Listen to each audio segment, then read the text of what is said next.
Akkam jirtu nagaa keessanii ani galata rabbii nagaa kootiin siniin jedhamaadha. Madaamiin otoo natti dhufe waa xiqqoo jedha. Hojiin sunis immoo qoosaa otoo hin taane yookaan immoo xaaphaaf otoo hin taane hojii bu'aa keessa argadheedha. Bu'aan sun maal yoo jettan sochii qaamaa jechuudha. Sochii qaamaa duraan baay'ee rakkachaa ture. Baay'ee rakkachaa ture. Duddi kun illee gani na gogee miila koo kun illee na dhidhiita'ee baay'ee rakkachaa ture.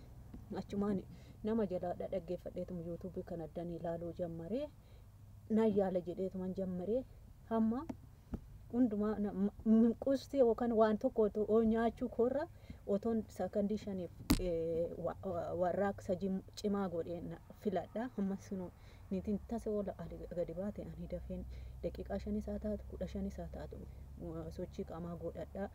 Iddaan sochii qaamaa godhadhee amma fe'oon hojjedhellee hin dadhabuu miilli na dhiita illee maalli sun ilaatuudhaan akka malee na dhiiti miilli illee ni na dhiite surnarraa badee duddi koo kun illee duraan akka waan ganna gogee ture na hiikkatee akka qaldeettan jammaree duraan sakandii amma suuqii gadi bu'ee dhufuutti miilli koo kun na dhukkuba ture amma akka barbaade iddoo barbaade naqa.